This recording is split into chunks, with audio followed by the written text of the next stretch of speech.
D-Mace, Fingan, and Donick 1025, The Game.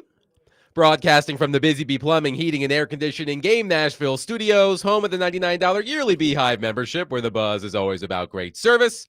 Willie Donick, Derek Mason, Adam Vingan, and David Janes here with you. We hope you are having a wonderful Thursday, yet another gorgeous day in our fair city.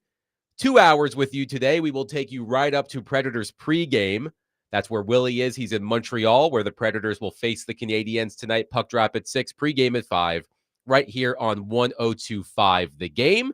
Elliotte Friedman will join us an hour earlier at 4 o'clock. Mitch Light of The Athletic will join us at 3:40 to help us preview, the weekend in college football. But since we only have 2 hours, we're going to get started right away. How many of you have tried online dating? Raise your hand. I know Willie and Derek aren't raising their hands because they're old. Both of them, very old. Both of them still take pictures of their computer screens with their cell phones. So I don't trust them to know how to operate a dating app. But I've done online dating. I met my wife on a dating app. No shame in that. But most of you know how those apps work. You see a profile, you scan the person's interests, their photos, and if you like them, you swipe right. It's as simple as that.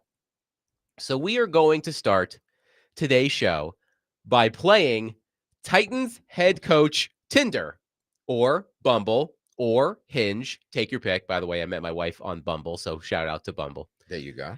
We are going to build our ideal candidate for the next Titans coach. So I am not asking for specific names. So don't call or text at 615-737-1025 and say, Mike McCarthy. I'm not asking for a specific name. I want to know which attributes must the next coach of the Tennessee Titans have? What are our non-negotiables? We all have red flags, right? I want you to play along with us. 615-737-1025. Our phone and text lines are driven by WilsonCountyHyundai.com. I want you to build your ideal candidate for the next Titans coach. Which attributes must he have? What are your non-negotiables? While we await your responses, who wants to start? Derek, you've got your notebook out. Yeah. I gave you a homework assignment. I want to hear what you're looking for in the Titans head coach, and I want to know your non-negotiables. My non-negotiable, let's just get straight to that because, there's only so much you can ask of your head coach. There are some organizations that may want you to do a little bit more, but the requirements are there, and you should, be able to walk in confidently knowing that, you are basically you check off all the boxes. So my non-negotiables, I don't want a college coach. No college coach at all. I don't care how many championships he's won. I do not want someone that has never been a head coach in this league. So no college coaches. Franklin, no. I love Coach Lee, and he would probably do a great job. But with this team, no, not with this team. For this reason with him, I don't want this to be a stain on his record. I don't want him to have to be the one to try to dig this franchise out of what's there, what they're in. So, and if it don't happen, I don't want that on his blemish. Because right now, he is the best coach around here. Let's just put it that way. I love Coach Corbin too, but I mean, what he's done with that program in the time he's been there, yes, he's the front. He's the guy in the front. But yeah, I don't want no college coaches. I don't want to be McVay or Shanahan. I don't want that guy either. Don't give me that. Don't try to do what they do. Come in with your own ideas. So let me just get this straight. Yes. Your non-negotiables. It cannot be someone from the college ranks. Nobody from the college ranks. Okay. And what was the second one? My second, I don't want you to be a wannabe McVay or Shanahan. Okay. Like, do your thing. Like, you can come from the tree. Don't mind. But have your own ideas how you're going to put this together. Callahan showed you that maybe he didn't have his own idea or the best idea. I want somebody that has been in that role before. Okay. So I don't want those, no, I don't want. So for me is must have experience being a head coach. This team is too much of a work in progress for them to be bringing on a first time head coach again. They ain't got time for that. Borgazzi doesn't have time for that because if it don't work, guess who's out? Borgazzi.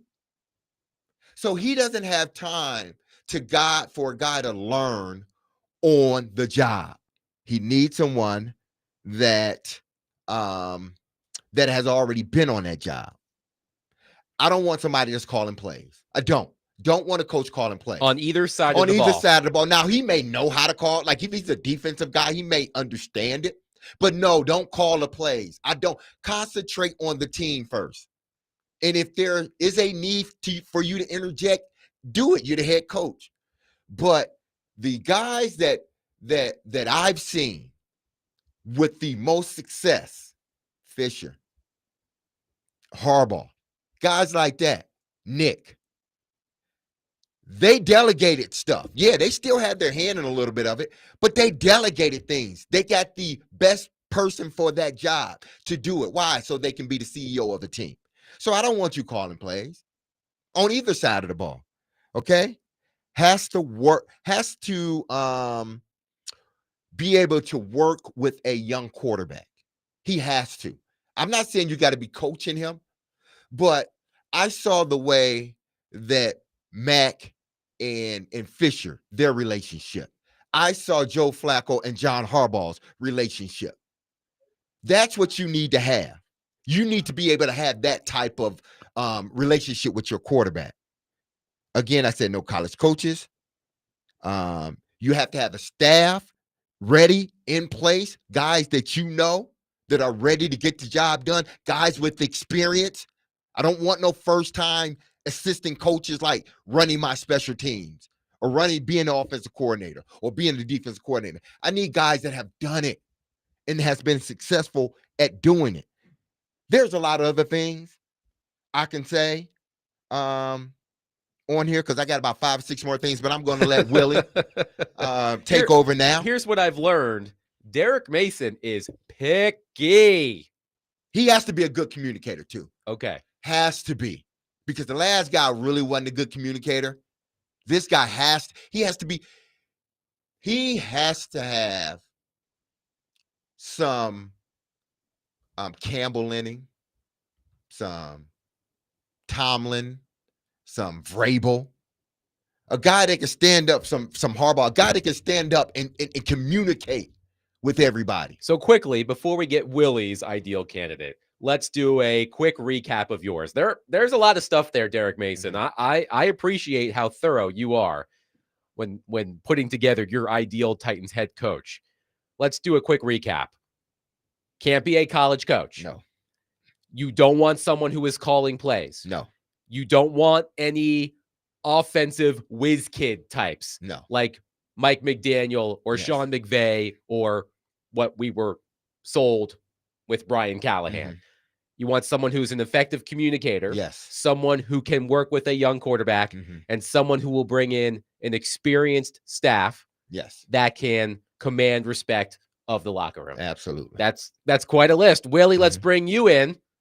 You've got a lot to work with here. Derek brought it. Very picky, Derek Mason. What are your ideal attributes for the next Titans head coach? What are your non-negotiables? I've got 2 that are non-negotiable. One, he's got to be a leader. And look, I know one thing you don't do in past relationships is compare your current somebody with the past somebody. But what was Mike Vrabel's best attribute? What is Mike Vrabel? He's a leader. He rallies people. He connects people. Brian Callahan, unfortunately, did not have that trait. I think it's pretty clear. That was something he, I think, realized he needed to get better at, but he never really captured and had the team playing for him. That, I think, gets lost sometimes when you're interviewing the hot up-and-coming play caller or offensive mind, etc. So leader, connector, etc. The presence. And then the other part I'm going to say is builder. That's my number 2. I would like somebody who has built an NFL team from the ground up, that has been through the process that is going to be very, very difficult for this particular team. It's one thing to be George Seifert coming in for the great Bill Walsh and taking over the keys of an unbelievably talented team. Or another example would have been Barry Switzer, took over the Cowboys after Jerry Jones. He got handed the keys to a loaded franchise that had won. You're going to start on the bottom floor with this group. I'd love to see somebody who has gone through it somewhere else and can understand what it's going to take to build from the ground up. So those are my 2. A leader who can build a culture, who can connect people, rally them, and then a builder, somebody who has gone through a process of taking a team from the bottom to the top. I have one non-negotiable, just one. No non-play calling offensive coordinators. If your resume says, I worked with but didn't call plays for a star quarterback, you're out. You're out. Like if I am in charge of this decision and I see a resume like the one that Brian Callahan had, you're out. You're not even getting an interview. No non-play calling offensive coordinators. It does not work. Now, sometimes it works, but most of the time it does not work. Remember Nathaniel Hackett? Nathaniel Hackett was Aaron Rodgers' offensive coordinator in Green Bay, if I'm not mistaken, but didn't call plays in Green Bay, then went to Denver, and he stunk. He stunk. We just witnessed it with Brian Callahan. Remember the news release when the Titans hired Brian Callahan? Well, he worked with Peyton Manning, and he worked with Derek Carr, and he worked with Matthew Stafford. I don't care. If you are an offensive coordinator in the NFL who does not call plays, don't even bother sending in your resume. That is my one non-negotiable. No non-play calling offensive coordinators. Will not make that same mistake twice. The other things I've noted. I prefer previous head coaching experience, but it is not a prerequisite. So you say, Derek Mason, that you want someone with previous head coaching experience. Yes. I would prefer someone with previous head coaching experience, but I will not disqualify you if you have never been a head coach. I will also consider college head coaching experience. So if you're working in the NFL and you were a college head coach at some point, I will consider that. So I prefer head coaching experience in the NFL or in college, mostly the NFL, but it is not a prerequisite. My other thing is he does not have to be a play caller on either side of the ball, nor does he have to be some sort of offensive savant. So I look at Washington, for example. Does Dan Quinn call the defense in Washington? I'm not sure. I don't know the answer to that, but Dan Quinn and Cliff Kingsbury seem to have a good thing going on in Washington. And I know that sometimes fans get scared about not having a play calling head coach because another team can just scoop them up, right? Like Cliff Kingsbury is going to get a ton of interviews in this next head coaching cycle because of the work he's done with Jaden Daniels. I heard Rexroad say this the other day. The Titans should want to be in a position where teams think so highly of your coaches that they are granting them interviews.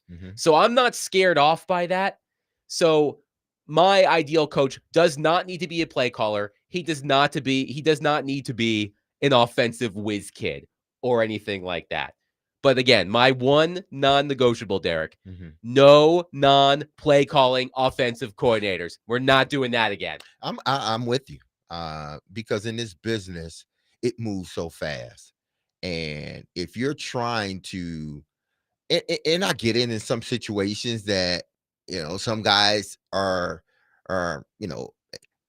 in depth or adapt to, going as, learning fast and going as it goes. Some guys are able to do that and some guys are not. I don't want to be caught on the side of they are not. Just because they're the next hot guy and they call plays or this and that. No, I want somebody because this team is in a situation that it has not been in a very long time. I don't even, at least to my knowledge, because I wasn't here for a period of time as well. This team is so depleted with talent. I can't look at the owner, and if she made a decision to say, I'm going with a guy that has no coaching experience, I couldn't look at her and say, I'm supporting it. It's just your team is in a position that it's never been in.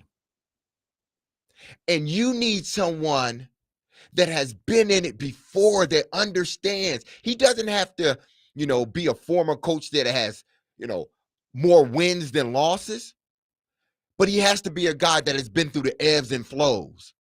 Why do you think the LA Rams, the St. Louis Rams, when they moved from St. Louis to LA, why they kept Jeff Fisher? Because Jeff been through it. He understood it.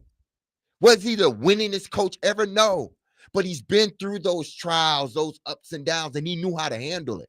It didn't go the way they thought it was going to go when they moved, but he knew how to handle it. I want somebody that knows how to handle that. And like Willie said, somebody that knows how to build a team, because this team needs building. I don't need a new, fresh, hot, young thing coming in young, ready to go. No, I need somebody that had a family before. Somebody that understands, what it took to raise kids and has those scars. That's what I need. By the way, it has been brought to my attention that Dan Quinn does not call the defensive plays. Well, there you go. But Dan Quinn, he's been through those ups and downs. I really think that has become a trend that is way overrated. Oh, we've got to get the hot shot because the coordinator, if you have a good coordinator, somebody's going to take your coordinator and he takes your offense. That's a good problem. Mm-hmm. So it's way more important to have a leader than it is to have an X's and O person. And Derek, I couldn't agree more. That's why I say builder, somebody who has been through a building process. This probably is not a job for somebody that is a first-time head coach. They are too low and sunk down in a hole. This is a job for somebody that has been through a building process successfully and has experience in doing so. And those guys aren't easy to find, right? Mm-hmm. It's usually easy to find the up and coming guy. Hey, so and so was the coordinator over here and they won a Super Bowl. Let's get him. And he's off the family tree of so and so. They've got a really good system and track record. That's the easy way. The hard one, I think, is for the specific job of this job, which is your team's at the bottom. Your team has lost identity. Your team has no players. You may have to lose for another couple of years before you get it right. And that's a special job. And and if you don't get it right, you're just going to be going through the next guy in 2 years, right? And you get into a vicious cycle. And we've seen it happen to the Lions for decades. I saw it growing up happen with the Buccaneers for decades. It's hard to get out of it once you get in it if you don't have the right guy. Think of this guy. Think of what Tony Dungy did to change the culture of the Buccaneers after a while. Like there's a certain personality you're looking for. And I think that is the key trait that you want. Who's the guy that's going to be a game changer?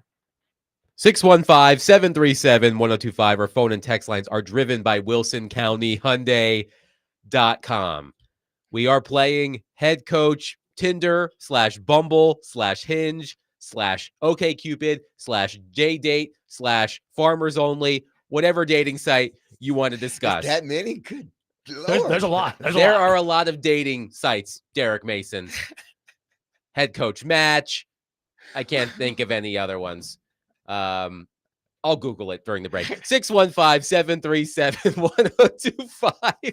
We are going to build, well, we have already done it. Now we want you to do it. Build your ideal candidate for the next Titans head coach. Which attributes must he have? What are your non-negotiables? 615-737-1025. We will get to your reaction. Coming up next, if you are headed to Nissan Stadium for the Titans game this Sunday, stop by John Bon Jovi's for pregame with 1025 The Game. JBJ's has the best food on Broadway, cold beer and cocktails, and stunning skyline views, including 2 epic rooftops. The pregame show is brought to you by Parman Tractor and Equipment and Circus Sportsbook Kentucky.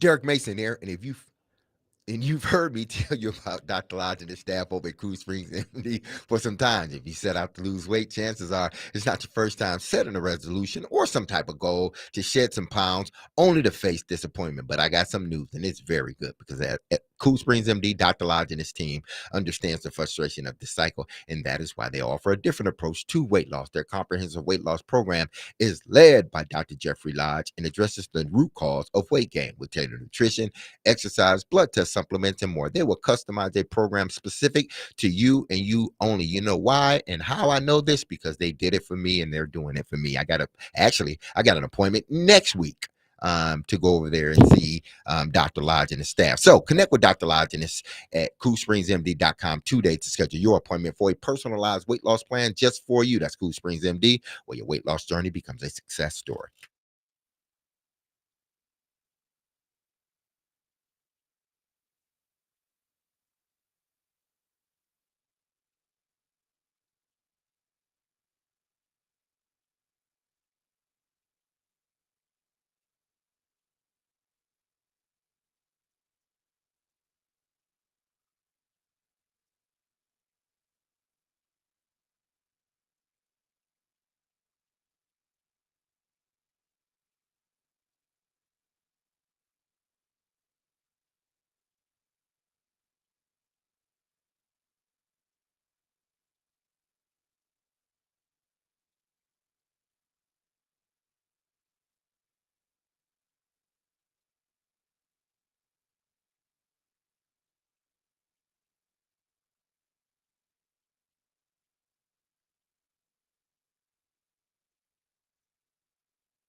That was the Athletic Football Show discussing what we are discussing. Willie Donick, Derek Mason, Adam Vingan here with you.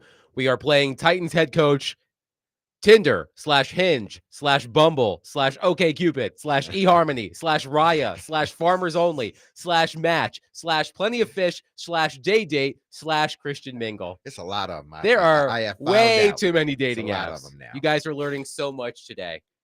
I'm bringing you into this century, talking about all of these dating apps. And this is what I want from all of you at 615-737-1025.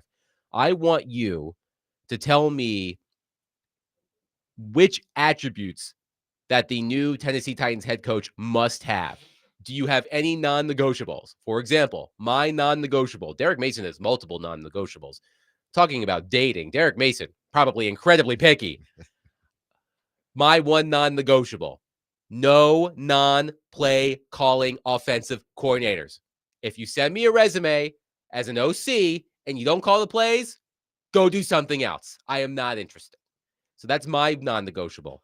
You let me know. 615-737-1025. Let's start with Mike on our phone line. Mike, thank you so much for calling. Please go ahead. Yeah, hi. I was listening to you, D. Mason. You were spot on with the things you were saying. And look, there's a guy right down the road on Concord Road near Governor's Club, Coach Rex Ryan. You want to bring somebody in that would politely, or maybe not so politely, let the folks in the main office know to stay in the main office and let him do his job. Let him hire a kick butt offensive coordinator to take care of Cam and the offense. But bringing somebody in like Rex Ryan that would stop all this craziness and this nonsense might make sense. I'll hang up and listen. Thank you, Mike. Rex Ryan. Rex Ryan. He was your coach for a minute. Yes, he was my coach for a cup of coffee and a bagel. That's it. Coffee and bagel is also a yes. dating app. Oh, yeah. Is it? Yes. Wow, goodness gracious. There we go. Bing. Did you do that on purpose? No, I did. I didn't know coffee and bagel. It's coffee meets bagel. Oh, coffee meets bagel. Did you do that on purpose? No, I didn't. Wow. But it kind of fell in line, didn't it? That's how good we are as a show. Yes. We do things and we don't even know it. Yes. There you go. But listen, I'm not gonna sit here and lie. My experience with Rex was great in Baltimore. My experience with Rex in the Jets, it wasn't so good. So I'm not gonna sit here and say that he would be number one on my list or number two. Has Rex been through the fire as a head coach? I would say yes. He had 2 back-to-back, I think it was back-to-back AFC championship years. But then that whole thing just completely fell apart, and it was like he couldn't put it together. Like he was the leader. For whatever reason, he couldn't keep that together or put it together, and they ended up firing him. So I wouldn't disqualify Rex, but he wouldn't be 1 or 2 on my list as far as individuals. Now, what I know what Rex will do is get that defense straight, and I think if you hire him, he may keep a guy like Denard Wilson because Denard Wilson comes from the Baltimore family, and I'm sure they've had, interactions with one another. So I guarantee you one thing, that defense will be much better under Rex Ryan. Willie, I think I may have found another non-negotiable. No huge gaps in the resume. Yeah, Rex Ryan hasn't coached in the NFL since 2016. Yeah. So I think I'll add that to the non-negotiable I didn't even think list. about that. I didn't even think about the last time he was coaching. It's been 10 years since Rex Ryan coached in the NFL. So I think I may add that on top of my other non-negotiable of no non-play calling offensive coordinators. Yeah, that's something to look at. I don't know if I would make it a disqualifier. I think one thing I would think about in the name of not blowing the whole thing up, I do think, just to sort of go back to the sound clip that we just played, do you take an offensive mind because you have that quarterback? To me, it's overrated to say you've got to have an offensive-minded coach because you've got this quarterback. I think there's an argument. If you have the right leader, it could be any kind of coach. And I think there's an argument, taking it a step further, that you could keep the offensive terminology and system because you already have it in place, rather than to throw a whole new book, a new language at Cam Ward, where some hotshot comes in and says, I've got the other. You've been doing it all wrong. I need to teach Cam a whole new language. This is how we're going to get Cam to the next level. I think there's an argument to be made. Just keep the foundation that you have, tweak it, put better players around him, and just take the best leader to be the head coach. That's my thought. So I wouldn't think it's a disqualifier. You guys tell me if I'm wrong. To bring a guy in who says, I'm going to keep the offensive coaches. I'm going to keep the system. I don't want Cam Ward learning something new, but I'm going to lead this team better, and we're going to build this roster. That depends on how they do the remainder of the season. If Cam starts to develop now that Bo Hardigree and Mike McCoy are a tandem, and there's not these other 4 or 5 or 6 other voices, and you see that he's developing, then yeah, you would probably want to keep, if you keep McCoy probably will want to keep Bo Hardigree, because there's some familiarity in there with Cam and with both you two. So I'm not opposed to that, but I do believe there possibly needs to be some changes on this coaching staff. I know one guy you just cannot change. I don't care who comes in. Bones Fossil. Yeah, it's Bones Fossil. You got to keep him, no matter what. So everybody else, I mean, it just depends on how the season goes from here on out. Let's get to your reaction on our text line. Sonny says, I agree with a lot of what y'all have said. For me, it would be proof of being of playing a primary role in developing a unit. For example, taking a team from 3 wins to making the playoffs, a coordinator taking a side of the ball from bottom of the league to one of the best, or even taking a quarterback to an all-pro level. Let's see, who else? Derek, somebody asked if you would take Nick Saban. You said no college coaches, but he's done both. I don't think Nick Saban's not coaching. Nick has. I don't think he's coaching again. NFL experience. I'm not sure that.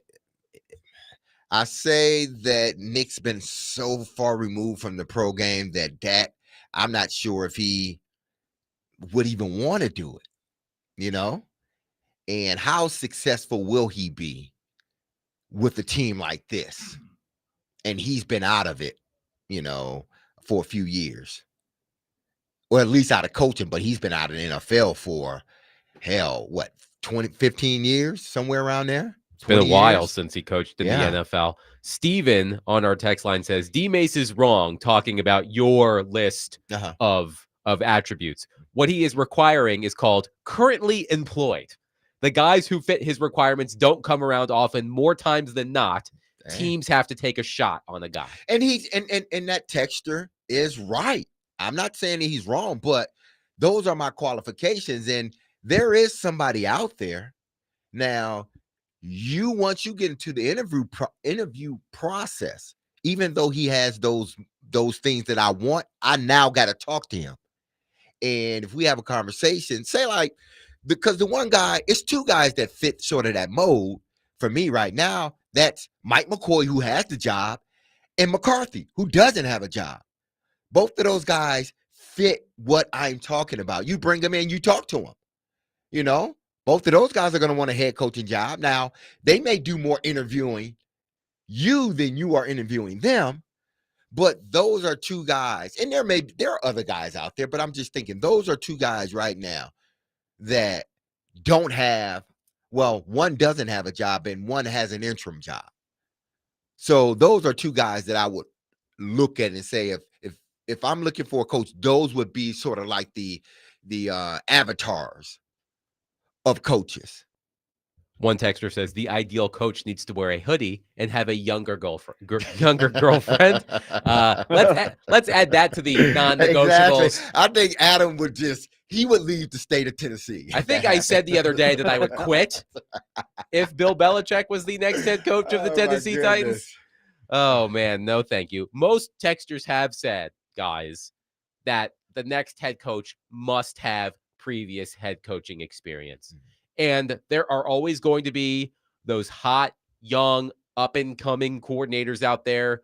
Joe Brady's getting a lot of love right now. Jesse Minter is getting a lot of love right now. I know that everybody wants the next big thing because it worked with Sean McVay, 10 years ago? And he's been a fabulous coach. But Sean McVay is a rarity. There's a reason why there's only so many Sean McVays out there. There aren't very many. So I know that a lot of Titans fans want that guy. The Titans thought Brian Callahan could be that guy. Of course, he wasn't that guy. So I'm not willing to take a chance on one of those guys. Again, I prefer previous head coaching experience. It's not a prerequisite, but I would prefer head coaching experience. I will take college head coaching experience. Derek, well, you said no one from the college ranks. Yeah, no one. What from if the someone college is coaching ranks. in the NFL who was previously a college head coach? Yeah. Okay. So you'll allow that. Yes. But you're not hiring someone who is actively a college head coach. I know. I don't. What if his last job was a college job, and he doesn't have a job right now. I don't want that coach. I don't want nobody in college. Now, if you've had some college experience, but now you are in the NFL in the X amount of years, yeah, okay, you know how you've been around, you understand how it works. But still, I want you to have head coaching experience. So like Matt Rule, he's out of it. Yeah, Matt Rule's out. Matt Rule's out. He's out. It flopped. Who was it with? Carolina? It flopped big time. Yeah. Big time. He didn't even have a chance to work himself out of it. Quickly, Thomas in Hendersonville says, why would you disqualify a play-calling head coach? Just because it didn't work with Callahan doesn't mean that it won't work, especially if they target someone who has actually called plays before.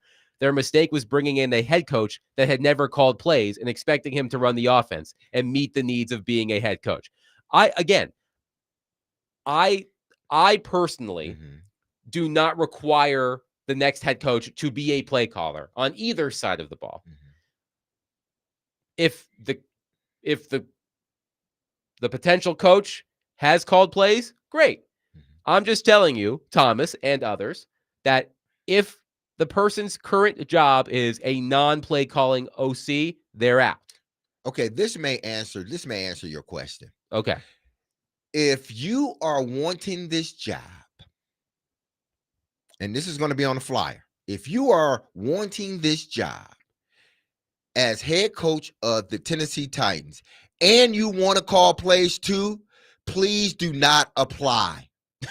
I'm not saying that you could have never called plays in your life, but if you want to be head coach and play caller, do not apply. We will not look at your resume at all. I'm telling you front hand. I need somebody that's about this team getting, because this is not about schematics.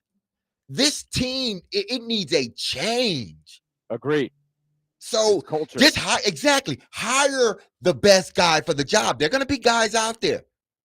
Hire the best guy for the job. But I want somebody that is going to be a coach.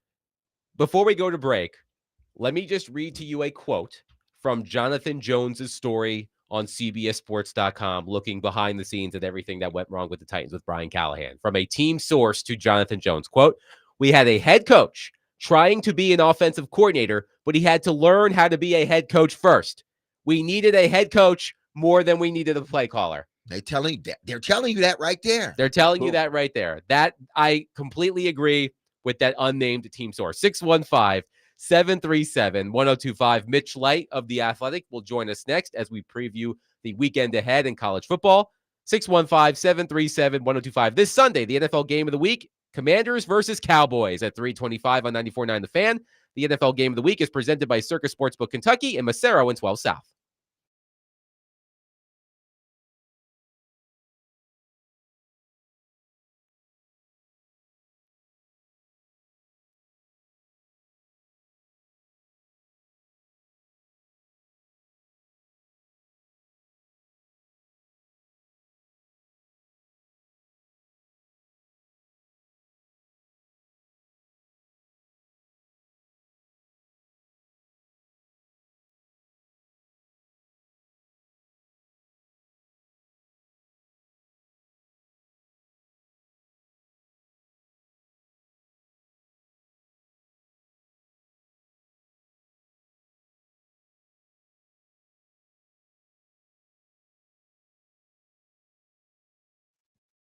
All right, let's talk about F&M Bank for 60 seconds. That is the sponsor of our Ticket to the Bank segment, which comes your way every Friday at 5:45. The next round will be tomorrow, and we'll have a good time with that, where D-Mace tries to defend his title. I am hot and in the lead right now and trying to take the title this year. We have some fun thanks to our friends at F&M Bank.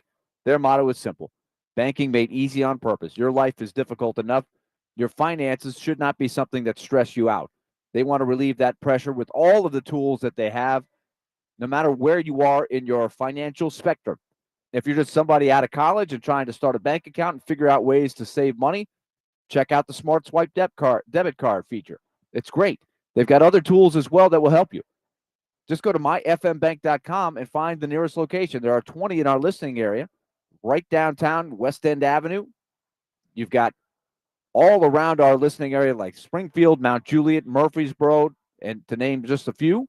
And it even goes all the way up into Kentucky and Hopkinsville. myfmbank.com. It's F&M Bank, banking made easy on purpose. Member FDIC.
The Commodores will take on LSU this Saturday. Pregame begins at 9:30 on 102.5 The Game. Kickoff is at 11. Vanderbilt football is brought to you by Gary Force Acura, Jimmy Kelly Steakhouse, and Smoky Mountain Tops. Willie Donick, Derek Mason, Adam Bingham here with you. Pleased to be joined on our phone line by Mitch Light of The Athletic to help us preview the weekend ahead in college football. And Mitch, let's start with that matchup between LSU and Vanderbilt. I mentioned this on the show yesterday. This is astounding. This is the first time the Commodores have been favored versus LSU since 1948. Where does Vanderbilt have the advantage in this matchup? Good afternoon, Adam. And to be fair, not that Vanderbilt has not played LSU a ton. It's not like it's one of those matchups where they played every year over the years, but still a surprising stat. And there's been a lot of those good ones out. Where does Vanderbilt have the edge? I think Vanderbilt's defense versus LSU's offense, even though the strength of Vanderbilt has probably been its own offense.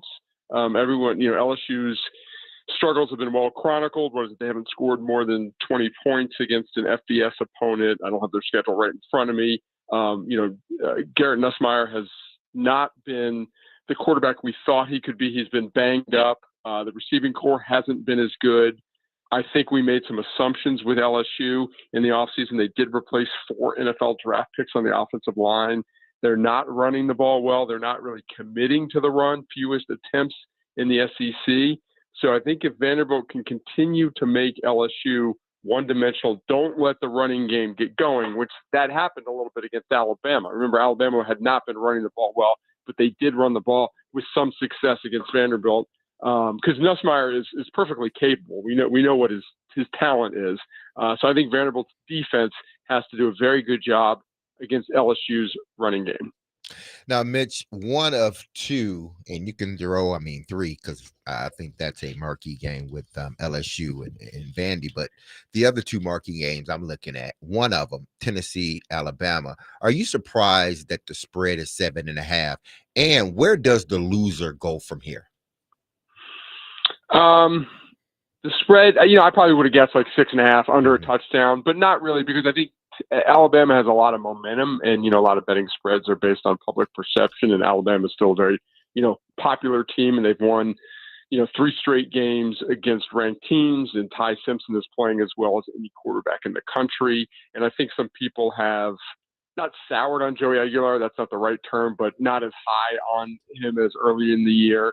And they did give up a bunch of points and yards to Arkansas. So it's obviously a very important game. The problem with Alabama's resume is they've got these good wins, these good quality wins, which the committee says they favor the quality wins and the good teams you beat.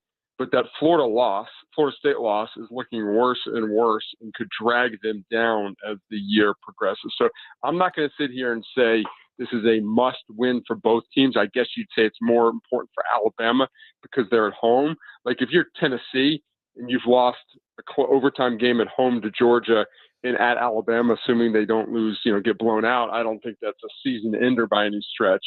But obviously very important game for both programs. Now, you said some have soured on Aguilar. If he does have one of those games where, that we've seen at the beginning of the season where it just seems like everything clicking on offense. Yeah.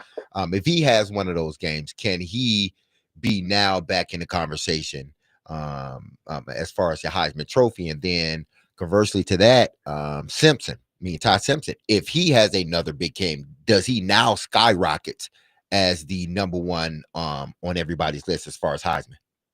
Well, I think so for Simpson. I think him and Mendoza were the betting favorites this week, and he has been terrific the past few weeks.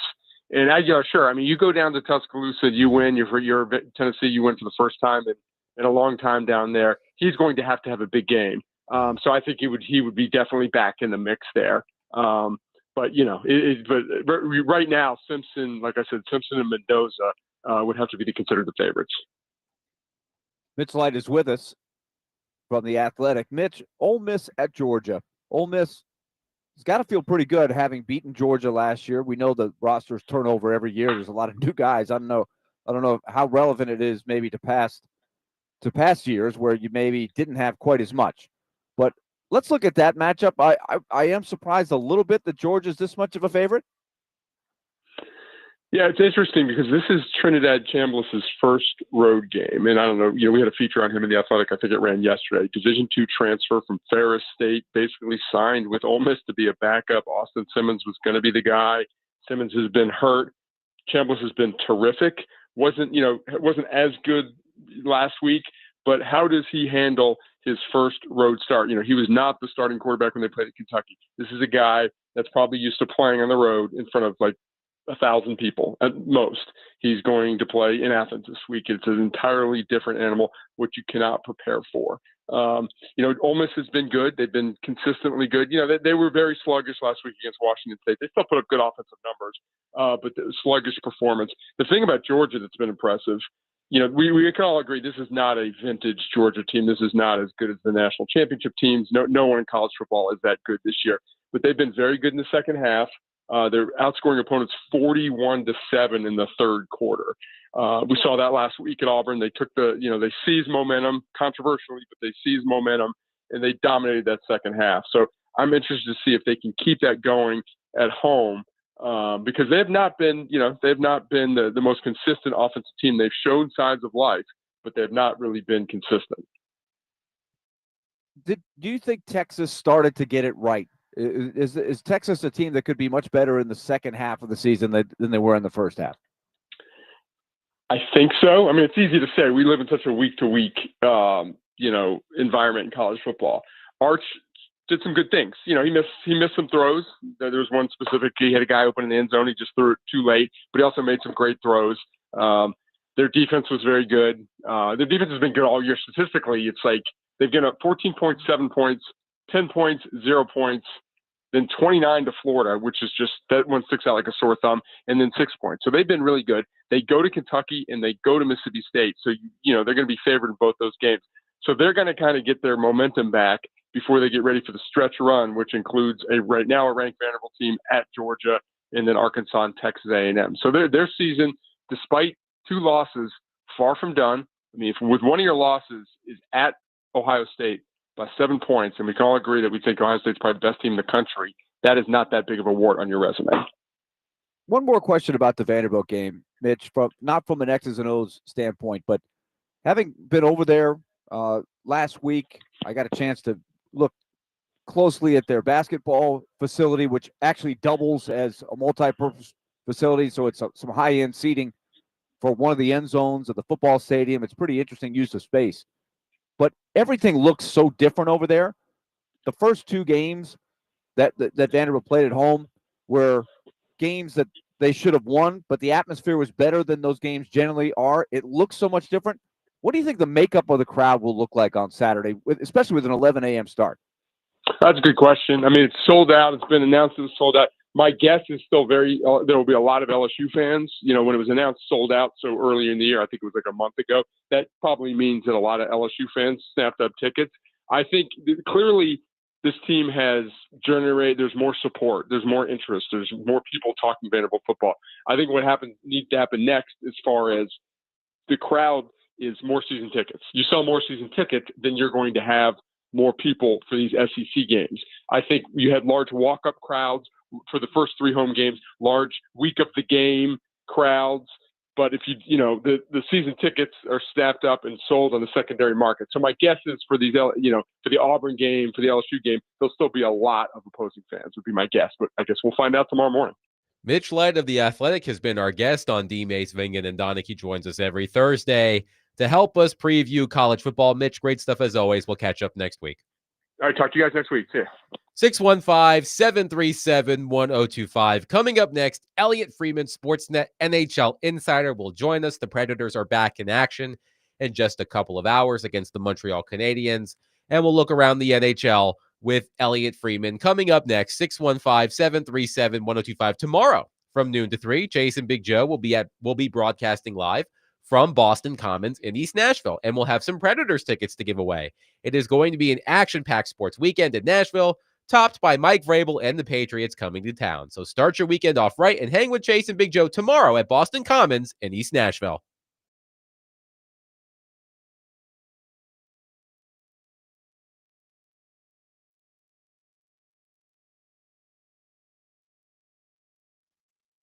Hey, time to tell you about Loan Pronto. Loan Pronto continues to be able to produce the lowest mortgage rates in 3 years. So if you're looking for cash or you're looking to drop a bad mortgage rate, let's say you got caught with a high one, right now, Loan Pronto is delivering 4.99% APR. That's the lowest in a long time. So if you're higher than that, you need to call right now and get that better, because that's going to save you money every month. And once you go through the process, they are going to allow you to skip the next 2 house payments entirely. So you could build up some more savings there. So right now, rates are at a 3-year low. They won't be there forever. So call 615-499-5780. That's 615-499-5780. Or go to loanpronto.com and get that free instant home appraisal. 615-499-5780 or loanpronto.com. NMLS 166-1781 on approved credit. Visit NMLSconsumeraccess.org.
D-Mace, Vingan, and Donick 1025, The Game, broadcasting from the Busy Bee Plumbing, Heating, and Air Conditioning Game Nashville studios, home with a $99 yearly Beehive membership, where the buzz is always about great service.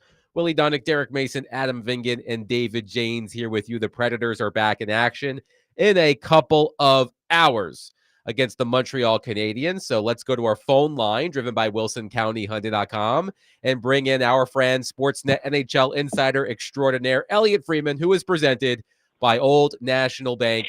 Get old. Elliotte, Brady Martin has been scratched in each of the past two games. He is not expected to play tonight in Montreal.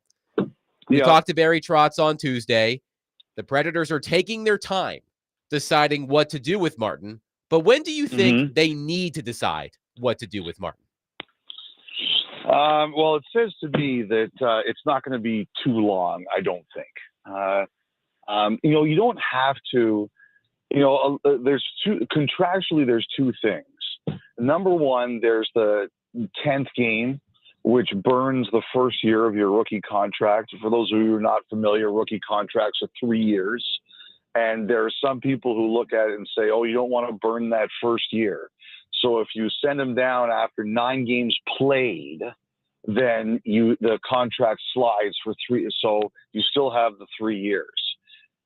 Not every team cares about that. Some teams do, some teams don't. But the thing that they do care about is if a player is on the roster for 41 games, and that doesn't matter if he plays or not, that's just teams 41 games, then you burn a year towards unrestricted free agency and salary arbitration.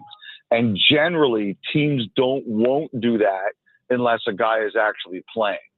So what it says to me is I'm not worried about the 10-game thing necessarily for Brady Martin, but what I do think is that they can't have him up there if he's not going to play.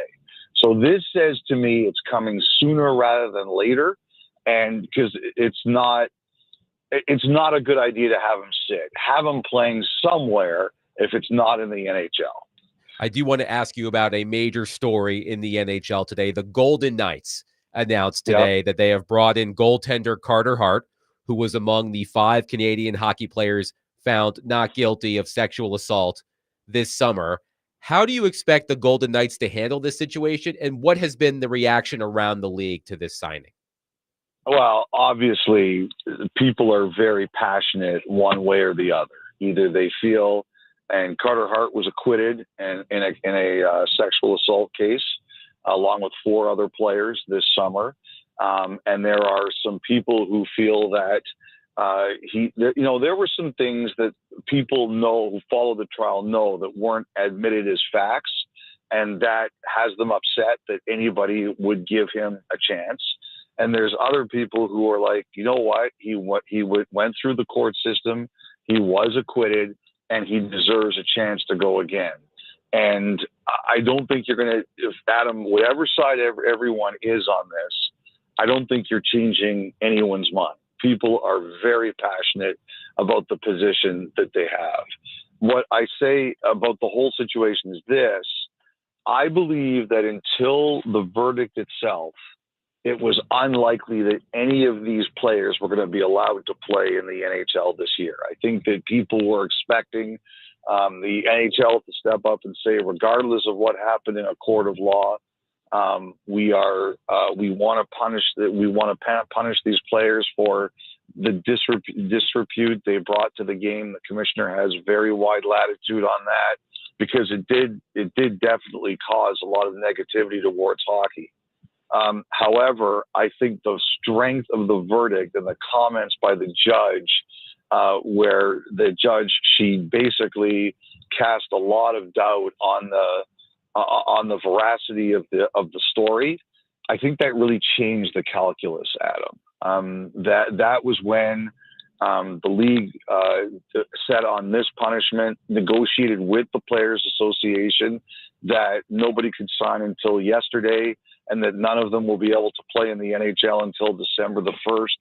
I just think the force of the judge's comments really changed the way a lot of people saw this case unfolding in the NHL. And I think the other thing, too, is you'll remember that and the cases are not the same. They are not the same. But when the Boston Bruins signed Mitchell Miller, a number of the Bruins players, including Patrice Bergeron and Brad Marchand, came out very strongly against it. And if you're reading the quotes today from the Vegas Golden Knights, the quotes are not the same. And I think if you're a team like Vegas or anybody else who might sign one of these players, you have to be prepared for some backlash. Obviously, their players knew about it. I hope you take the temperature of your sponsors and maybe some of your staff to see how they feel. But Adam, I think everybody understands that there are people who feel very strongly that these players, that they don't want to see these players on their team. And everybody has to understand that and recognize that and know that people aren't going to be changing their minds. Elliotte Friedman is with us, 32 Thoughts. Elliotte, up here in Montreal, it's really a magical place to watch a game, no matter what the situation is with the Canadians. That's what I've always appreciated about their fans. Even when they haven't had a great team, it's a great venue. But there seems to be an excitement here that there hasn't been in a while. I was looking at some of the video from their home opener. It really seems like they're buzzing about this young team.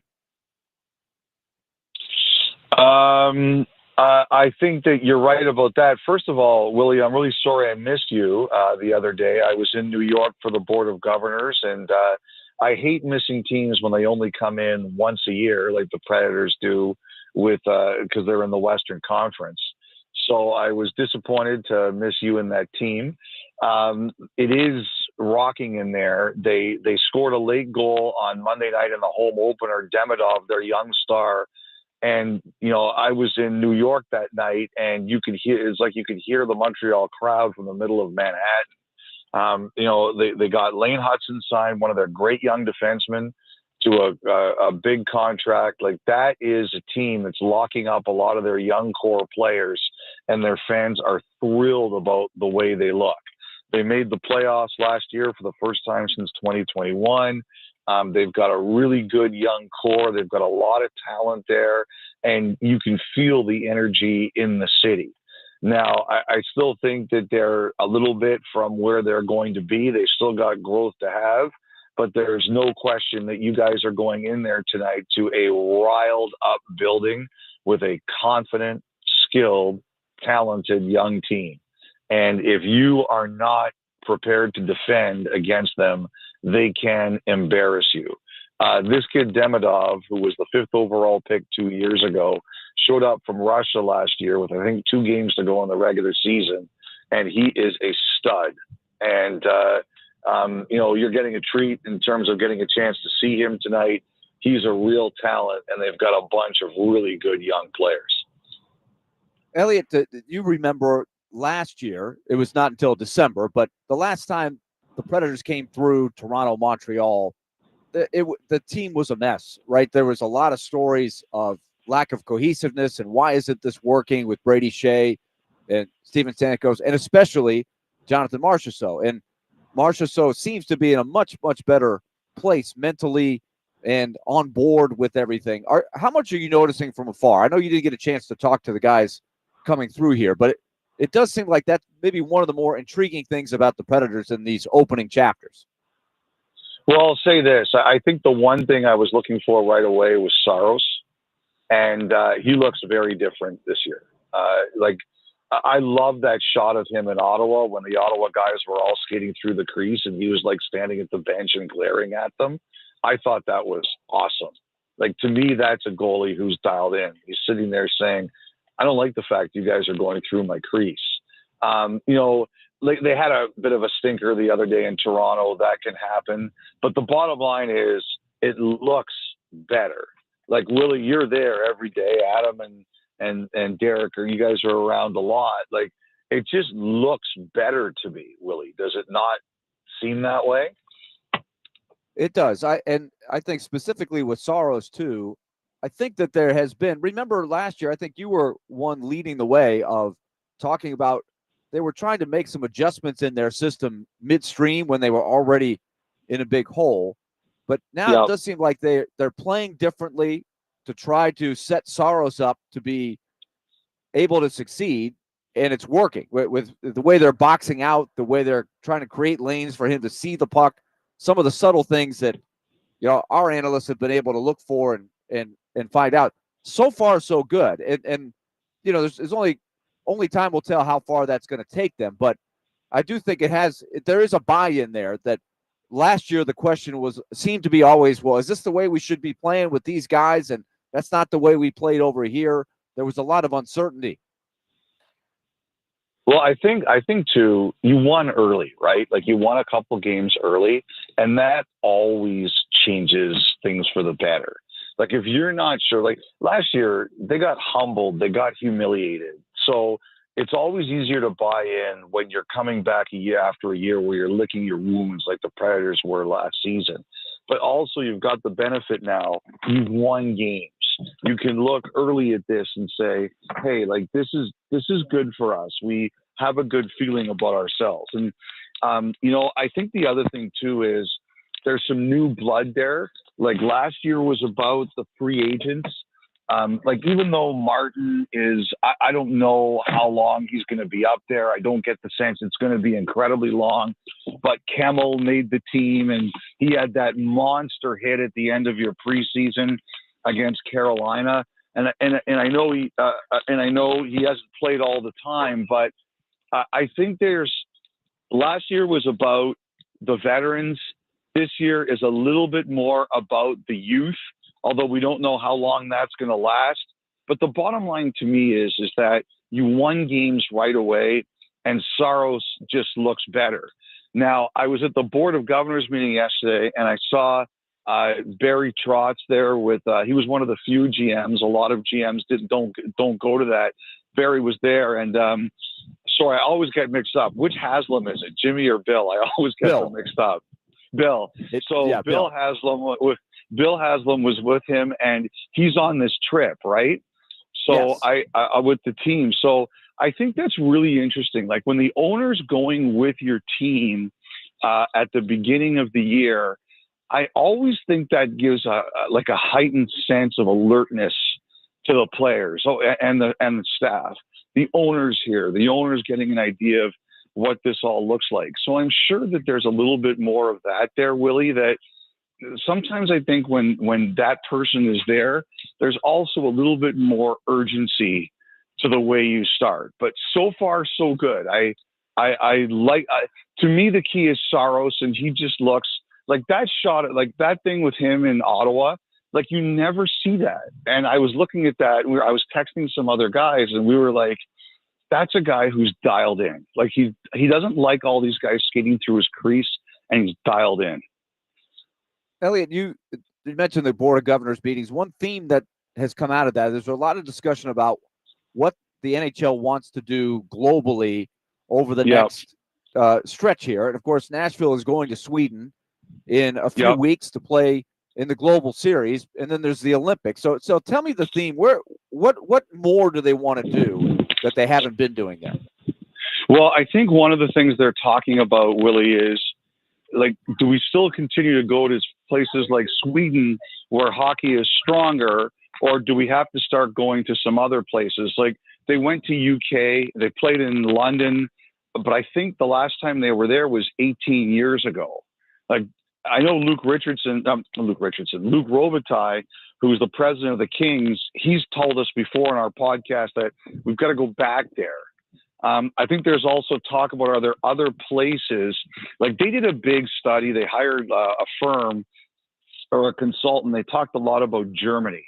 There are some great German players in the league, Leon Draisaitl in Edmonton, Tim Stützle in Ottawa, and Germany's like a big, strong market. And then there's always talk about places like China, regular season games in Mexico City. Now the teams next year, they're going from 82 games to 84. So should more teams be going to more places? And should you be taking more teams there? Like one thing that someone told me today was apparently it was brought up there that maybe you should be sending like 4 teams to one place and doing like they each play 3 games and you do a mini tournament.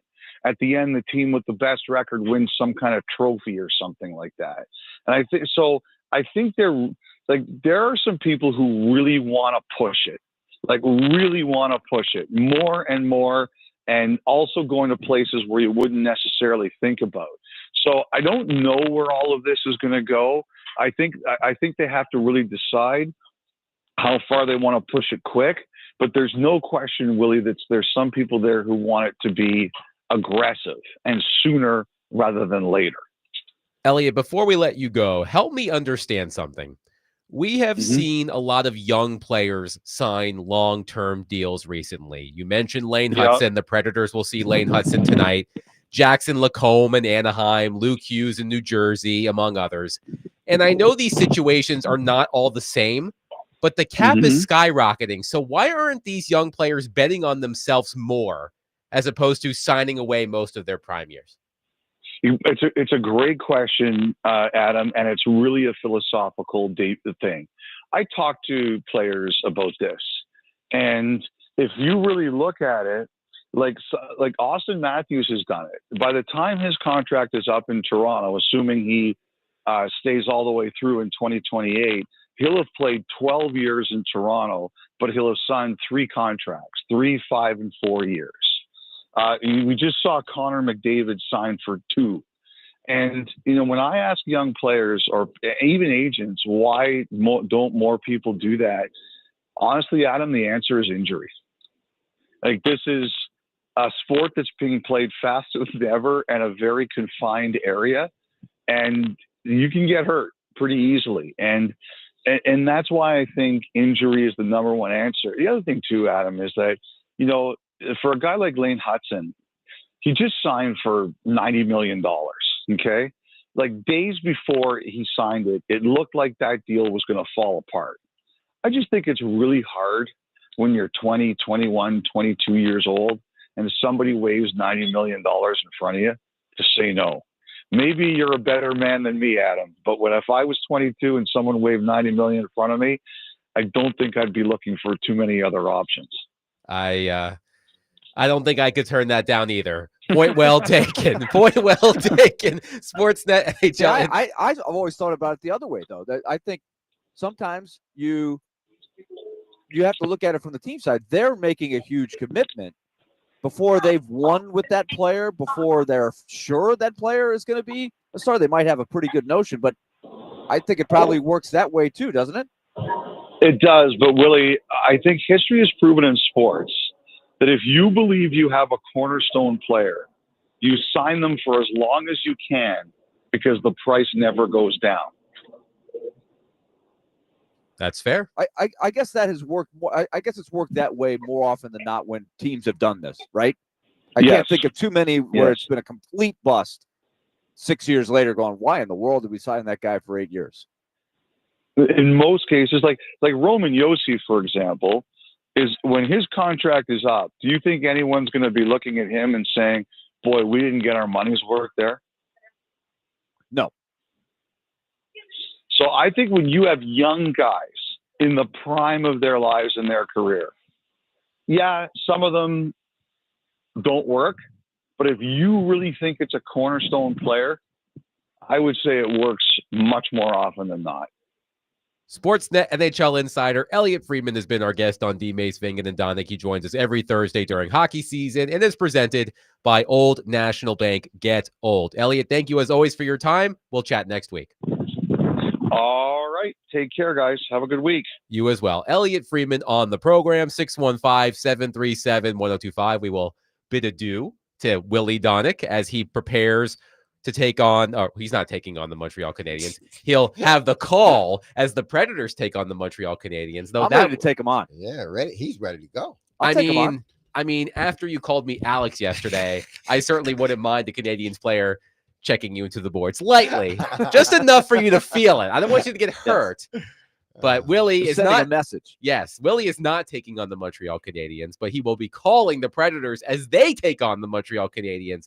That's on FanDuel Sports Network and, of course, right here on 102.5 The Game. Puck drop at 6, pregame at 5. Coming up next, there was a report about the Titans on ESPN that I don't necessarily agree with. We will discuss that coming up next. 615-737-1025. D-Mace, Vingan, and Donick is presented to you by Bax Homeworks, which transforms kitchens, bathrooms, and living spaces into places you can't wait to come home to. Get a free estimate right now at baxhomeworks.com.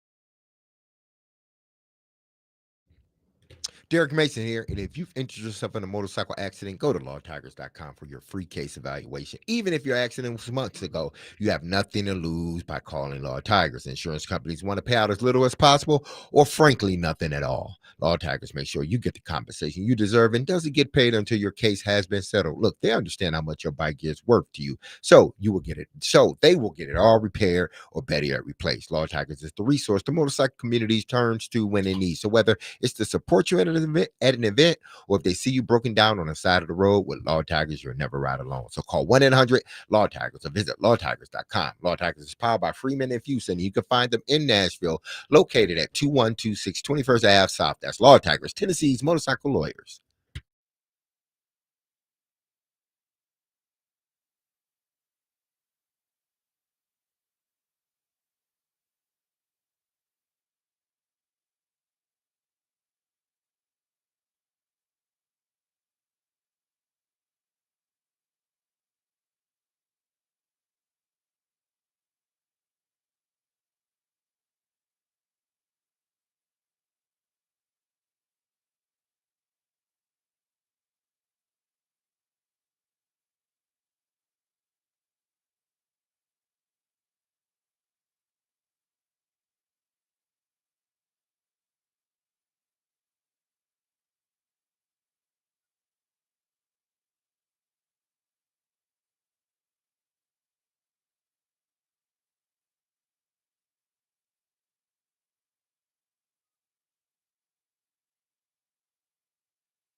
When something like this happens with a coaching change, is it kind of a wake up call for the players? Like, how do you guys approach it? I guess. I mean, whenever you're 1-5, it should be a wake up call to begin with. They moved on from the coach, so now if we continue to lose, they're going to start moving on from players. So it's our job to make sure we keep our job and we find a way to win. That was Amani Hooker yesterday talking about the state of the Tennessee Titans, the 1-5 Tennessee Titans taking on Mike Vrabel's 4-2 Patriots on Sunday. By the way, before I forget, Saturday's college football game of the week is Oklahoma versus South Carolina at 11:45 on 94.9 The Fan, presented by Twin Peaks Restaurants and Circus Sportsbook Kentucky. Coverage is also available on the Game Nashville app and at theGameNashville.com. Derek Mason and Adam Vingan here with you. So every week, Jeremy Fowler and Dan Graziano over at ESPN, they have this huge notebook of things they're hearing around the NFL. So, of course, with the Titans firing Brian Callahan, the Titans took up a lot of real estate in this notebook. But there was something that Jeremy Fowler wrote about the Titans that I don't like hearing. Here is what he wrote, quote, "The Titans were already poised to be active at the trade deadline, and the Callahan firing only expedites that process. They know they need draft capital to rebuild the roster. Edge rusher Arden Key, cornerback Roger McCreary, and tight end Chiga Okonkwo are among players on my radar. There could be more, but those three are 2026 free agents and do not appear in the long-term vision of the franchise." Now, here's the part I don't like, Derek. And the plan right now is to keep Jeffrey Simmons. He's unquestionably the Titans' best player and turns 28 in July. But Tennessee needs to find a way to make the job more attractive from a roster standpoint. Ward and Simmons are not enough. The team currently has 7 picks in the 2026 draft and would like to add more. So that's the part that I don't necessarily agree with, Derek. Mhm. The plan right now, according to Jeremy Fowler of ESPN, is to keep Jeffrey Simmons. I am firmly in the camp of you need to trade Jeffrey Simmons. I know that Jeffrey Simmons has been outstanding this season. He is making an impact in every game. He is getting to the quarterback. He is getting to the quarterback quickly. Remember, he lost a lot of weight in the offseason, and it shows. Mhm. He looks a lot faster getting to the quarterback. But if the Titans want to make the roster more attractive to a potential coach, this is where I want your player perspective, because part of me thinks it's going to be a hard sell, right? If you're a Mhm. potential head coach and you're like, well, who's on that roster? Cam Ward and that's it? Like, part of me is like, Jeffrey Simmons may need to be on the roster as a selling point for a potential head coach. But at the same time, if they want to get better, as I've said, it starts, I think, with trading Jeffrey Simmons. So where do you fall on this? What do you make of that report? I mean, let's start with the 3 guys prior Key, to, McCreary, and Okonkwo.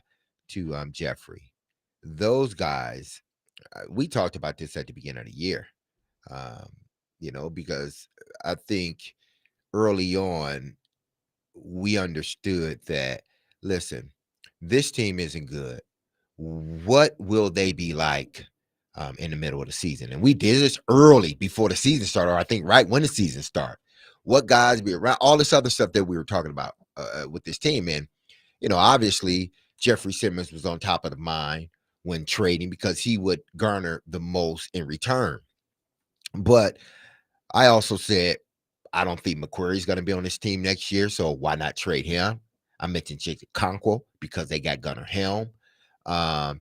And those seem to be the 2 guys that, and now you throw in Calvin Ridley, I think. Well, he's hurt. Yeah, he's hurt, but it's not an injury where he should be back before the trade deadline even get going.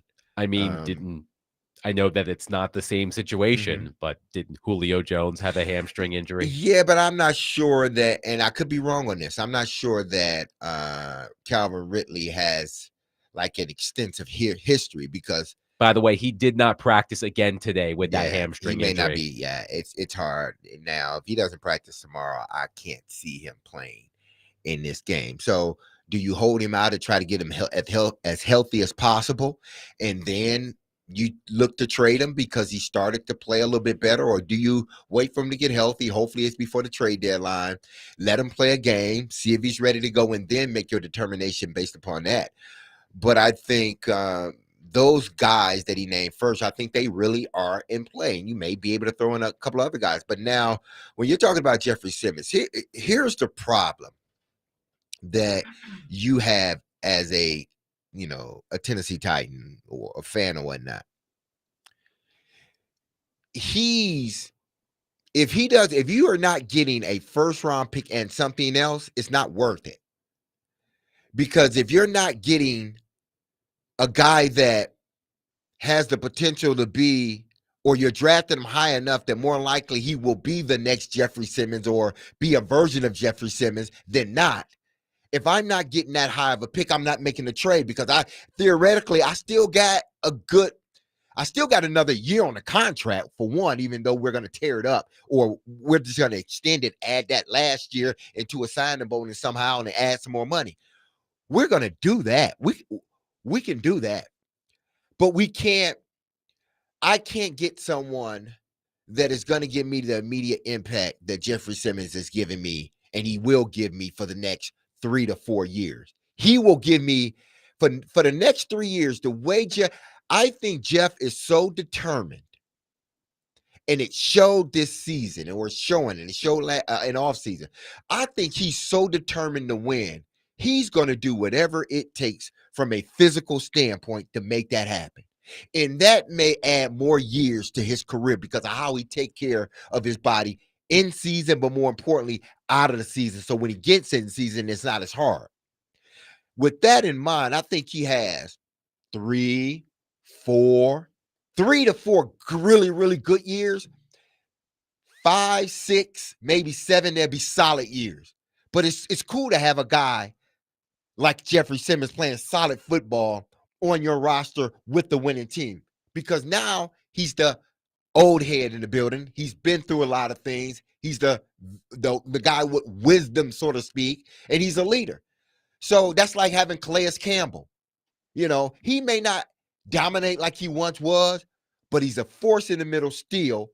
But from a not just from a physical standpoint, but it's more so from a mental standpoint and a leadership standpoint. So this is the problem that they're in. They have nobody better than Jeffrey Simmons. And if you're not going to give me, a first round plus something, and it has to be a top 100 pick, then hell, it may be even a top 75 pick. What am I giving you my guy, Jeffrey Simmons, for that I know is going to play for me? He's going to play really good football for the next, 3 to 5 years. Why am I going to get that away? Adam Schefter had a story last weekend looking at potential NFL trade candidates. Mm-hmm. He pulled some front office executives and coaches, and here were the Titans players who were mentioned: Tyler Lockett, Chiga Okonkwo, Kevin Zeitler, Arden Key, Draymond Jones, and Roger McCreary. You're not getting any top 100 picks for any of those. No, players. you're not. You're not. And I'm not trading Zeitler either. I'm just not. That makes no sense.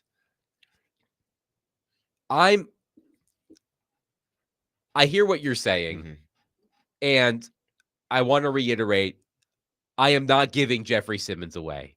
One texter says no less than 2 first-rounders for Jeffrey Simmons. Any less, no deal. You would be looking at late picks and hoping they could be as impactful as Jeff is right now. Also, there will be another hole to fill. Wes says, trade Jeff. He is not winning us games. Y'all really think he would be here when the new stadium comes? We keep losing, and Jeff will be wanting out at the end of the year when we can't trade him. Skylar says, what the hell is Arden Key getting you? A 6th-round pick? LOL. Hopefully the Titans are putting out there that they don't want to trade Simmons to maybe jack the price up on the offers. Look, the Titans have, I want to say, 3 more games before the trade deadline. The trade deadline, if I'm not mistaken, is November 4th. The Titans are off that week. That is their bye week, which is interesting. The Titans have 3 more games before the trade deadline. Of course, they host Mike Vrabel and the Patriots on Sunday. And we'll get more into Mike Vrabel a little bit at the end of the show, but mostly tomorrow. They are at Indianapolis, and they host the Chargers. If they go 0-3 in those games and they are 1-8, I can't see a reason to keep Jeffrey Simmons. But if you're not giving me the way Jeff is playing and the way I believe he will continue to play, you got to give me 2 top 60 picks. You have to, because if you're trading for Jeffrey Simmons, you're a playoff team. And I'm getting a bottom half of the first round. So that's not enough of Jeffrey Simmons. It's not. You got to give me 2 top 60 picks, which means you got to give me a first and a second. I don't want 2 seconds. I want a first out of this and a second out of this, because this guy is playing at an elite level, and it doesn't seem like it's about to end anytime soon, even next year. So if y'all want Jeffrey Simmons, they may be throwing that out there to sort of jack up the price a little bit, and I think that's smart. But even if the price is that much, it's still not okay, let's make the deal. I still have to think about it. I'm gonna make you sweat a little bit. Okay. But I need 2 top 60 picks, and one of them need to be a first round. 615-737-1025. We will take your thoughts. ESPN says that the plan for right now is for the Titans to keep Jeffrey Simmons. Agree or disagree? 615-737-1025. We'll end the show, a shortened show today because of Predators pregame coming up at 5, with a question about Mike Vrabel. We will get more into Mike Vrabel tomorrow, but there is something I do want to ask that is related to Mike Vrabel, and we'll get to that next. Derek Mason, Adam Vingan, 1025 The Game.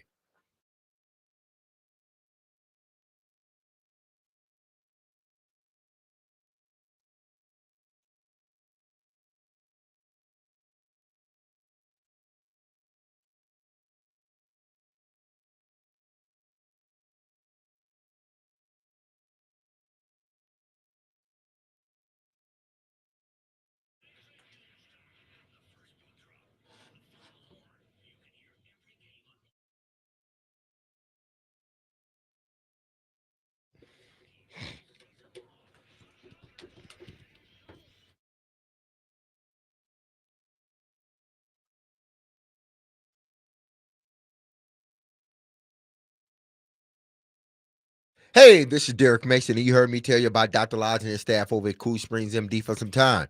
If you set out to lose weight, chances are it's not your first time setting a goal to shed some extra pounds, only to face disappointment. But I got some news, and it's really good news, people. At Cool Springs MD, Dr. Lodge and his team understands the frustration of your cycle, my cycle, and they just want to have a different approach, or take a different approach to weight loss. Their comprehensive weight loss program is led by who? Dr. Jeffrey Lodge, absolutely, and addresses the root cause of weight gain with tailored nutrition, exercise, blood test supplements, and more. They will customize a program specific to you and you only. So connect with Dr. Lodge at CoolSpringsMD.com today to schedule your appointment for a personalized weight loss plan just for you. That's Cool Springs MD, where your weight loss journey becomes a success story.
D. Mace, Vingan, and Donick, 1025 The Game. Derek Mason, Adam Vingan here with you. Preds pregame coming up at 5 o'clock. Predators at Canadiens. 6 p.m. puck drop right here on 1025 The Game. You can also watch the game with Willie Donick and the crew on FanDuel Sports Network. Let's go to Scott on our phone line, driven by WilsonCountyHyundai.com. Scott, thank you for calling. Go ahead. Hey guys, how y'all? Good. Doing well. I got a couple quick questions for y'all. So if Ridley doesn't play this weekend, other than Jefferson, Aya Manor, and DK, who's our depth chart there? Wow. Van Jefferson, DK, Aya Manor, Manor, Lockett. Bryce Oliver. Bryce Oliver's question. Yeah, Bryce Oliver. It's not good, Scott. It's That's not- the answer. you're It's right. not good. It's not good. Okay, so our offense, we basically need anything to get the spark right now, right? So just hear me out. So Wes Welker was a 4.63 guy. Danny Amendola was a 4.58 guy. You got a guy on the practice squad the weeks leading up to the combine or his pro day was running 4.58s or better, and he's a slot guy and he catches the ball. So what would your thoughts about elevating him? I'll hang up and listen. Thank you, Scott. Oh boy. Now, Scott, my throat is a little scratchy. I'm a little ill. Have you caught the strep? I hope I haven't caught the strep. I feel okay otherwise. Oh man. Like Restrepo. I think it's Scott, I say this as respectfully as I can. I think it's going to take an act of God to get Xavier Restrepo activated for an NFL game with this franchise. Yeah, I'm not. Listen, I'm not sure. It's hard in this league when you get this sort of moniker attached to you. It's hard, and it's a bad one. It's hard to kind of get that off of you. And one of the hardest ones, like just talking about your physical attributes or none, not having that, is if you run at a particular position, more specific, the wide receiver position. If you run above a 4.58, I think he was clocked at a 4.6 or 4.7. It was somewhere up around there. Yeah, it was high. It's hard. It is hard to get, because what people see is that number. And they see the number of every other defensive back that has got to guard you, and they see every number of every other wide receiver that's in front of you. And a lot of times these GMs, for whatever reason, they can't get past that. I'm not saying it's right, but they can't get past it. Maybe he does get a shot because now it's McCoy, but you still got Borgonzi and Brinkert who are calling the shots as far as that goes. So if they haven't brought him up now and they're down to basically 5 receivers, it's going to have to take somebody else going down potentially for him to be even called back up. Now, listen, they may choose to, McCoy may say, listen, I just want to, we're at a point, let's just put him on the active squad, let him play some special teams, see how it goes, and then we can sort of segue him into the wide receiver position, on game day. If they could do that, I'm not saying that hasn't happened, but outside of that, I mean, he's unfortunately, because of the forever 40 that he ran, and I think he's a good player. I do. I think he's a good player. But because of that, man, it's hard for GMs and coaches to look past that number. It especially if you're not 6'3", 6'2". He's what, 5'9", 5'10", 5'11", somewhere around there. He's not a big receiver, is what I'm saying. He plays big because of his toughness. 5'10", 202. Yeah, he plays is big. What he's listed at on ESPN. Yeah, so guys like that, guys that are under 6 feet, they look for those guys to be speedsters or really damn quick. Guys above 6 feet, 6'2", 6'3", 6'4", they can get away with not running a 4.3, 4.4, 4.5 40. So my throat is a little scratchy, but I do not have the strep. I do not have the strep. No, it is unfortunate for Restrepo, man. I'm sorry, Scott. I do not have the strep. Listen, if this kid is meant to be in the NFL on a roster, active roster, he'll get there. He will. Best believe. We will spend more time tomorrow talking about the return of Mike Vrabel. We planned on doing that earlier this week, but then the Titans decided to fire Brian Callahan, so we had to move it down. They hijacked our whole show. Yeah, but that's okay. We'll talk more about Mike Vrabel tomorrow. But there is one thing I want to ask you, Derek, about Mike Vrabel. Paul Kaharski said on X/Twitter that the Titans will not have a tribute of some kind for Mike Vrabel on Sunday. Is that fair or foul? Wow. I would tend to because he was a part of changing, what this franchise looked like and what people thought about this franchise. Whether you loved him or you didn't, he was a part of that. He was a part of winning football. He had some losing seasons. I get it, the last 2 years, but he was a part of some really good teams. And he was a part of stability, leadership. And you saw it each and every day.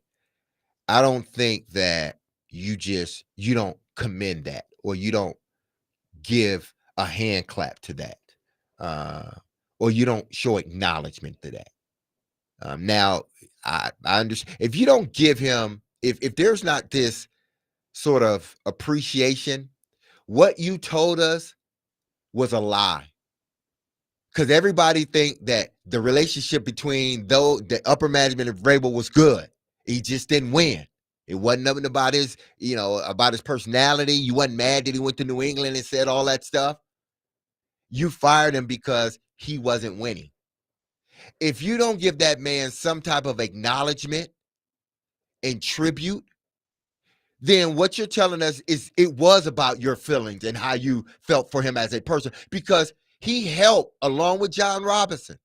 He helped Derrick Henry. He helped this franchise. So when Derrick came back, you give him a tribute, but you're not going to give the guy that was a part of that a tribute either. I would think that was wrong. I'm not bad-mouthing the franchise or anything, but a sign of appreciation means a lot. And I think Vrabel has done enough. He did enough in his time here that for a game, for a minute, he should be appreciated and allow the fans to appreciate him too. Because it's not like Brian Callahan is the head coach now. So it's not like you would be upstaging Brian Callahan. Right. And it's not going to be like, you're not asking for what Derrick Henry did in his final game. Of course, he was still with the Titans, but when he took the microphone and addressed the crowd at Nissan Stadium in his final game in a Titans uniform, just a quick acknowledgement. Yeah. I'm not like Predators fans. You remember several years ago when Shea Weber made his return with the Montreal Canadiens. Speaking of the Montreal Canadiens, Predators and Canadiens coming up in roughly an hour. They gave him this long tribute that brought him to tears on the bench. I'm not asking the Titans to do that. Just show Vrabel on the sideline, say, "Welcome back, Coach Vrabel," and he'll probably not acknowledge the camera. Maybe he'll do a quick little, hey. He'll do a wave. Yeah, but like just something like that. You don't have to do a tribute video that you're playing on the big screen at Nissan Stadium. But just, I think, acknowledge the fact that he was here for 6 seasons. He took you to the playoffs 3 times. He won 2 division titles. You were the number 1 seed in the AFC. He won a Coach of the Year award. We're going to get more into Vrabel's legacy tomorrow. He's the only and I'm trying to figure, did Fish win Coach of the Year? I'm not sure he did while he was here. He could have. I could be mistaken on that. I'm trying to think. It would have had to been one of those AFC, the Super Bowl year, the year after that, or when they went 10-0, started off 10-0 with that team, with Chris Johnson and all of Mike Vrabel is the only Titans coach to win Coach of the Year. So this man, out of the coaches that you've had at this organization, and you've had some good ones.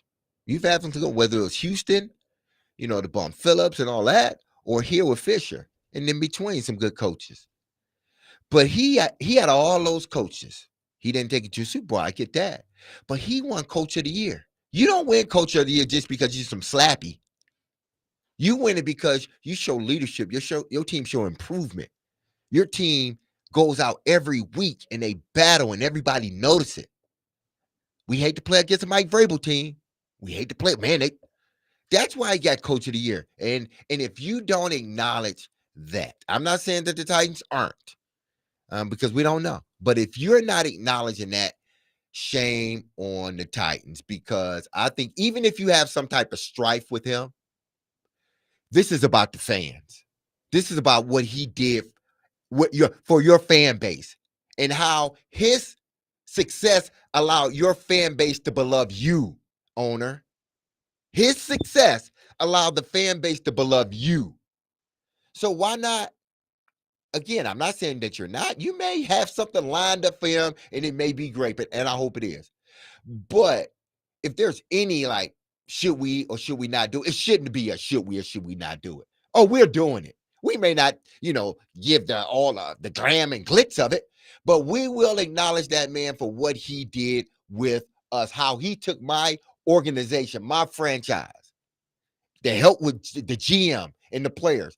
He took them from being a losing team to a winning team, one of the best teams in the number one seed, which means you were what? The best team in the National Football League. I'm not asking for a video tribute with tons of highlights of Mike Vrabel on the sideline or in the community. Just put him on the scoreboard for a minute. Just say, welcome back, Coach Vrabel. Let him wave to the crowd for a moment and be done with it. I think he at least deserves that. We'll get into more of Vrabel's legacy in Tennessee tomorrow because I do think it's a rather complicated legacy. I find it interesting how people view Vrabel in hindsight with the Tennessee Titans. We will dig into that more tomorrow. Chad Withrow from Hot Mike with Hutton and Withrow will join us in the 4 o'clock hour. Ask D-Mace in the 5 o'clock hour. Predators versus Canadians coming up at 6 o'clock. Pre-game starts in roughly 5 minutes. A quick Predators note.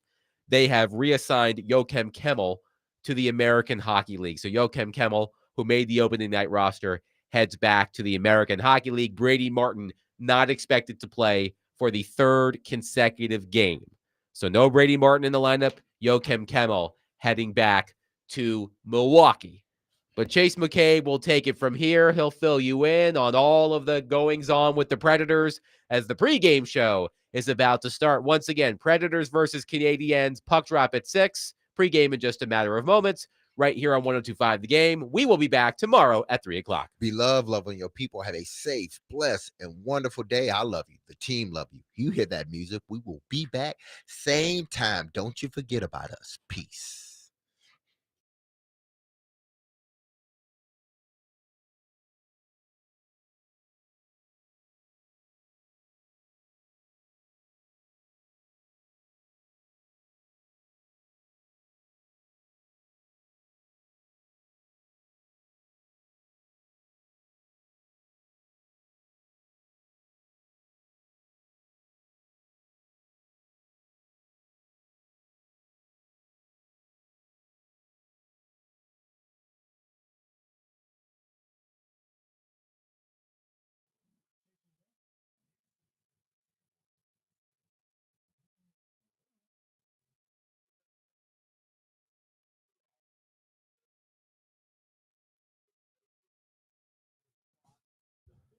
I'm ready to go.